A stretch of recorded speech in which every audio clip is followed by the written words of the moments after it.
right. It is a just coffee day today. Why is that? Well, I will tell you. I could put on my fancy PR hat and give a bunch of reasons um, as to why that is. Um, but honestly, I hit a wall today. It's just because I have so much stuff going on just in my regular COVID life.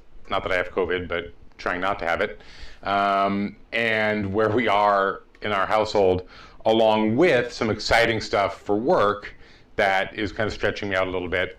I got to that place last night or at the beginning of this week, usually I know what I'm going to be doing all week. And this week I was like, I don't know what I'm doing. I mean, I know what I'm doing Tuesday, I know what I'm doing Thursday, I don't know what I'm doing Wednesday. So this is what I'm doing Wednesday. I'm just going to brew some coffee and hang out with you. Hey, Ren, good to see you, man. Hi, Eric, good to see you too. So it really literally is an AMA. It's Ask Me Anything. I'm just here making coffee. What am I making? I'm making some of our lovely Harar. You know, I did it. I made it yesterday with a V60. I'm doing a clever right now. You can't see me, right? Because I don't have that camera on. But I'm just going to fill up my clever to 340 grams of water here for 20 grams of coffee. Start my timer, and then just start to. So what am I doing? So I'll tell you for sure tomorrow. Well, tonight I'm heading down to Olympia, and I'm going to be helping Jim, the amazing Jim Unzicker, our facilities manager, to load out a show which happens tomorrow at Point Ruston in Tacoma. Technically, it's Ruston. It's its own city embedded within a larger city. We're going to be at the Point Ruston Market, Farmers Market tomorrow from 11 to around 4 o'clock.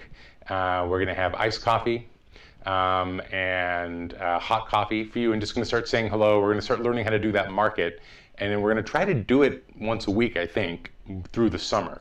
We'll see. We might add more days as things kind of speed up. So that's what I'm doing tomorrow, and you'll see me live from there. Ren is drinking some Guatemala El Volcan right now. Fantastic coffee. I'll be honest, I don't often have the Harar. We usually have other Africans that I'm drinking, but you know what? It was a Harar week just because we called it out last week when we were talking about new African coffees that are on the horizon for Batdorf. So I thought, gosh, it's been a while. Let's go back and take a look at this lovely Harar. And it truly is, and I'll just say, until somebody asks me a question, I'll just yap. It was, as I mentioned last week, it was in fact a natural coffee, but one from Yemen that kind of blew my mind up. And I've been working in coffee ever since. That was 24 years ago. I mean, I've been working in coffee before that, but it was like I was a barista and I was going to school and I was just a barista. And then I had that natural process Jumani coffee with Tim McCormick at Zoka Coffee Roaster and Tea Company. And yeah, I think for lots of folks, the first time they have a clean, naturally processed coffee with no over fermentation, no funkiness in it. And that kind of fruit bomb, what we call a fruit bomb occurs, people just like, it blows their minds, right? And they say, this is coffee? And you're like, yeah, this is coffee. This is what coffee can be. Eric says, Burundi, Bonavita, metal filter, diner mug. There it is. Yep, there it is. I have a metal filter that I use sometimes. Sometimes I use it in conjunction with a paper filter.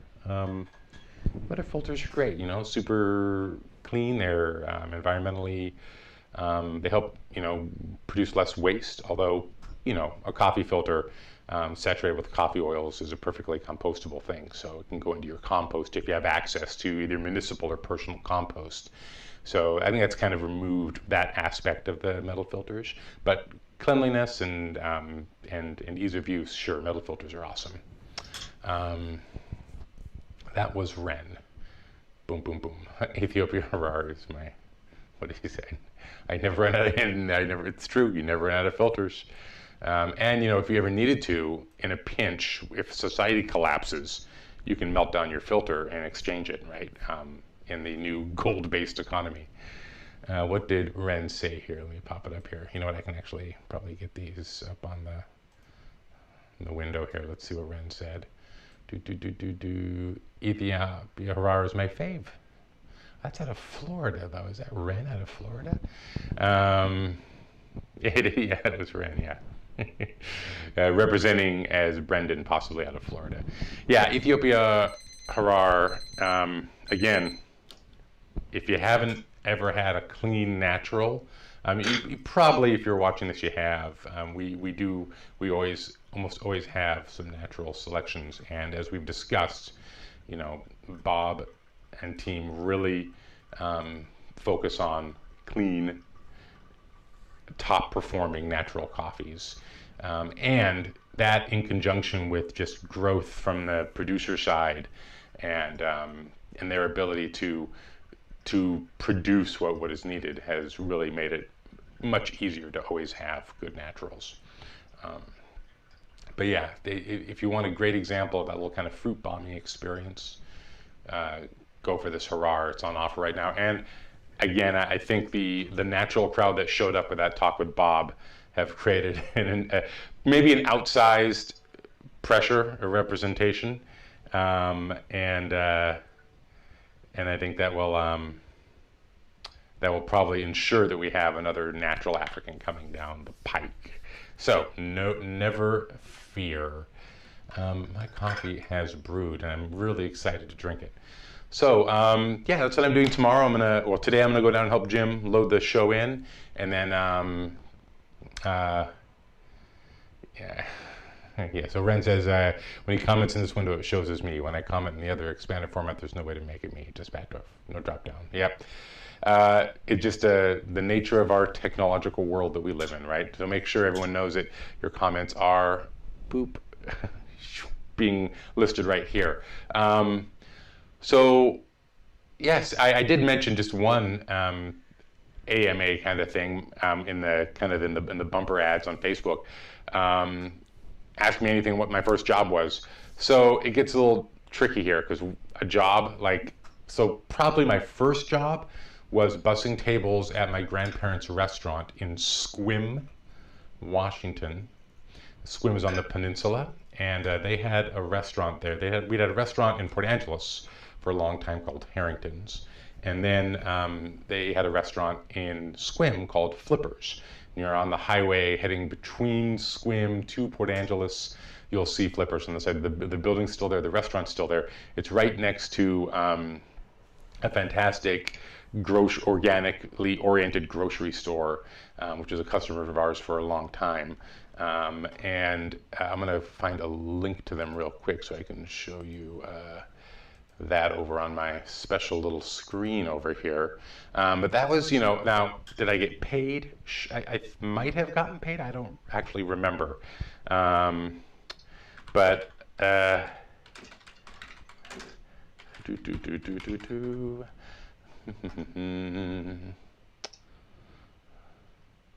Sunny Farms. Now it's not called supplements. I don't know why they've called it that. It just should be Sunny Farms. Yeah, let's open them up here. So yeah, when I was a young lad,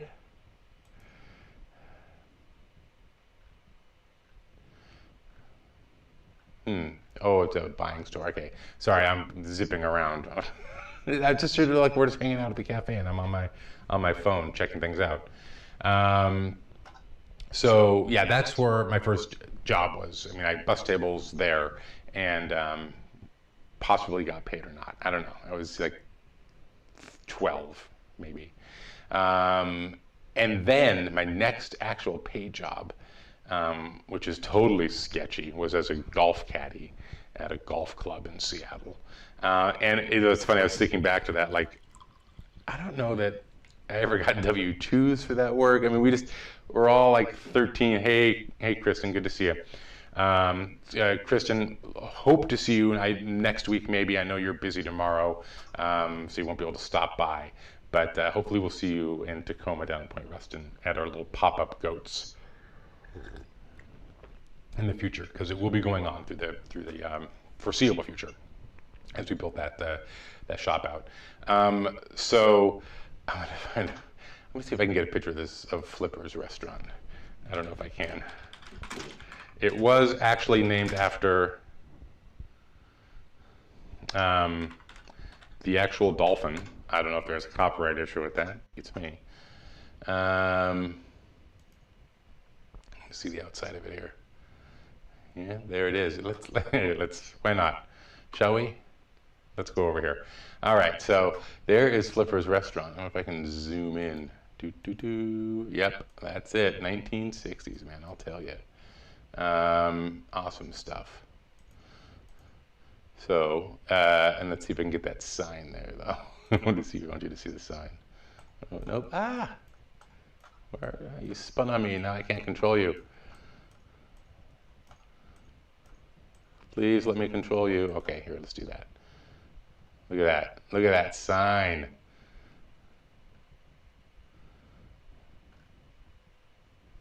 There it is. And there, yeah, there's a little dolphin there with a bouncing a ball on its nose. Yeah, that was the work I did. Did you need to know that? Probably not. So, yeah, then the golf club was the next job I had, and again, it's kind of sketchy work. Like, you got tips. I guess we did get paid like from the clubhouse. We must have gotten a W-2. I don't know. I think I was 14 when I was doing that. So, and I didn't get into coffee until I was, I guess, 19. And my first coffee job was on a La Marzocco Linea 2 group at the Westin Hotel in Seattle. And my training consisted of the manager walking with me, saying, here's the espresso machine, the coffee grinds into here, you tamp it down, you put it in here and you pour it out, and then you heat the milk with this wand over here. Now, I had experienced steaming milk because my grandmother had purchased a little stovetop kind of espresso machine when she was in Italy, and brought it home and given it to my mother. And so we had a little stovetop one, we also had an electric one. So I had been practicing steaming milk at home when I was younger. So I always had a little bit of heads up there, but that was the training I got. Just shoved it into the Starbucks coffee account, right, for a Westin hotel. And the first weekend that I worked doing just espresso, and this is so funny, I tell this story, it was the World Congress at the Kingdome for the group Alcoholics Anonymous. And as you might suspect, all the hotels were filled with folks from all over the world who were in AA. The bars were dead at the hotels, but where was busy? That's right. We had a line 100 feet deep at the espresso bar. That was my first weekend working espresso. Was the year that the entire planet's worth of people who don't drink alcohol but do drink coffee came to Seattle. So I learned that way. Maybe not the best education, but an education nonetheless. And then, here's the funny part of the story. This is then when I was 20, yeah, I think, no, I went and worked in Italian restaurants, and I came back to coffee. No, before I worked for I'm misplacing my time. Anyway, you're watching an old man wander. My first, a little more serious espresso experience was at Maze Cafe in Seattle. This was when I was, I think, probably 23 or 24. And that was actually a Battsdorf account.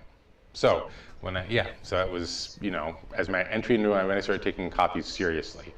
And then a couple years later was when I had that experience with that Yemeni coffee at Battsdorf in Bronson.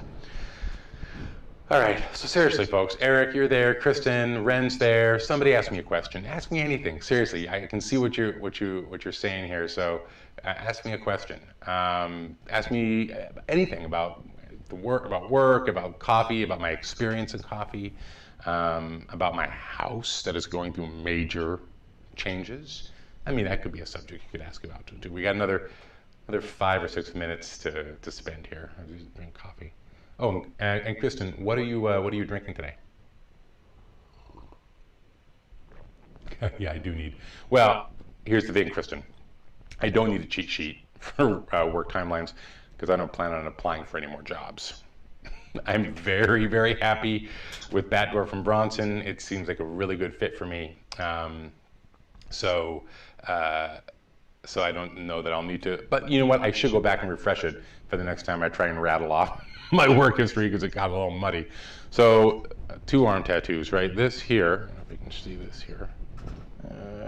No, you can't really see it. I'm not going to stand up. Here we are. There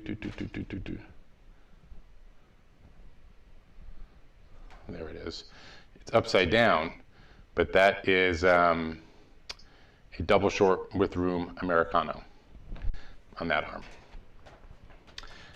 And this arm is a model of the tefillin. Tefillin is a series of, well, tefillin literally is a set of devices that strap, literally physically bind portions of the Torah to one's body during prayer. And you may have seen Jews doing this. It's a leather strap that goes up the arm in this pattern, winds up the arm, and it attaches a little box right here in the bicep next to the heart. And that is a method of prayer. So what the words are in Hebrew, it is the Shema Yisrael, and then the V'ahavta.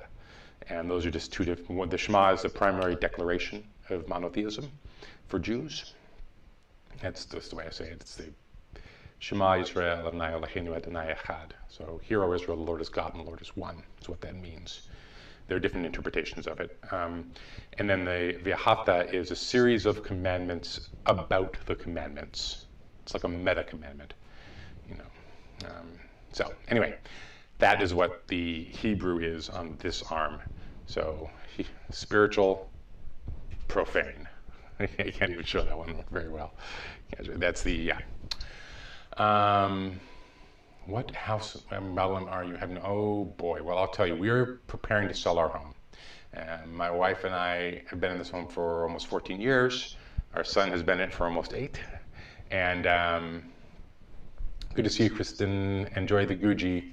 And so we've done so much already in the house. I've built an apartment downstairs, and we've remodeled the kitchen and bedrooms and redone floors. And so now what we're doing is we're just doing all the little funny stuff that you just don't notice over time.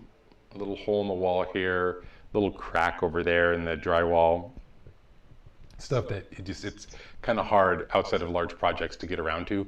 We're just cleaning up and redoing the house. Among other things, we had one bathroom that was going to be our final remodel that we just didn't get around to. And so now we're cleaning that up and making it look better. So I put in new floors. And then we learned, I was like, oh God, the new floors, it's going to be painted in here. Now these counters are going to look horrible. But our interior painter recommended a friend of his who that's all this guy does is paints laminate, laminate counters and sinks too. I knew you could refinish like porcelain sinks. So he came in and refinished the sinks and the tub and then the surround around the tub and then the laminate counter as well. And it looks great. And a fraction of the cost of replacing that all. But it really was a feeling, guns, yeah. Unloaded guns, maybe. It was a fraction of actually tearing out the counter and putting in new sinks, which I'd priced out years ago when I built out a remodel pro forma for it, but yeah, much cheaper. And the idea is just really, we don't want the bathroom to kill somebody's dreams. Like when they come in the front room, it's nice, we're having the floors redone this weekend, and then they turn around the corner and then, like that horrible laminate in that bathroom. It's not like pink or something like that, but it just was very, very old. So, why moving? Bigger house?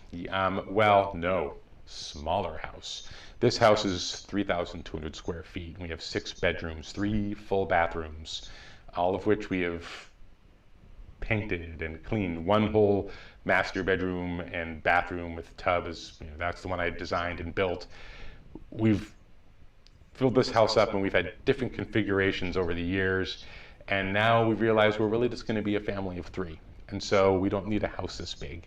Someone does, but not us. So we just want to downsize. And one of our personal goals has been being debt-free. And at this point, we have paid off all of our consumer debt and all of our student loans. We are debt-free other than our mortgage on this home. And we have we own one vehicle outright, and we have the other vehicle is a loan. It is a big house, and I'm done. And it has 3/4 of an acre behind it as well. That I got done managing that years ago. We used to have big gardens, and now I just have a really small kitchen garden, and I even let that go to seed this last year in preparation for this. So I would love to be mortgage free as well by the time I'm 50. So that's less than a year away. So technically, once we sell, we'll be mortgage free, but then we'll have to live somewhere. And then we'll just see what happens next. I'm really eyeing the Tacoma market for a new home, maybe, simply because we're opening our stores there. I'm going to be spending more time there. So, why not spend a little more time there all the time? It's a really beautiful city, and it's halfway between Seattle and Olympia, so that's kind of good for me too. So we'll see. I mean, we can't commit to that, but yeah, we're moving. So yeah, and then I'm having delivered this next week all the materials to do a new pathway up to the front. I'll be kind of having that. I subcontracted all the materials out and the labor, and then I have someone coming in to be like a little bit of a foreman. So yeah, a lot of work going on. Having the whole house painted on the 17th. So I'll be in Olympia this Thursday night and Friday night. Thursday night because I'm going to be with the retail team at Point Ruston selling coffee for some of you, I hope. And then I'm back on Friday, so I'm going to spend the night because I'll be at the St. Martin's University Golf Tournament, which we support every year, out at one of the holes. Hopefully in the sun, or I'll be in the shade, but hopefully it will be sunny out. And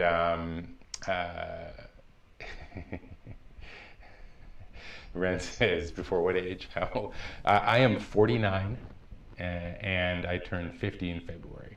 So that is the goal, is to be completely debt-free and mortgage-free by 50. We'll see. It's down to the wire. I put that vision out there 3 years ago, and it's been a constant series of projects and works to short plat this property and get it ready for development. And it may not happen in time. I don't know, because we really want to list. So that's where a lot of my head's at these days. That's not about coffee, that's just about me. People who are watching like now are going, well, what's going on? So, yep, I'll be down in Olympia this weekend. 50 does rock, I'm looking forward to it. And then I'll be at the golf course on Friday, hopefully for a nice day. And then I believe Krista is going to be doing a little pop-up for coffee at drive-in movies that are going to be right near us there in the parking lot that's run by the Port of Olympia. So they're doing a test run on Friday night just to kind of try out their stuff, and then they'll be doing them on the 14th and then the weekend after as well.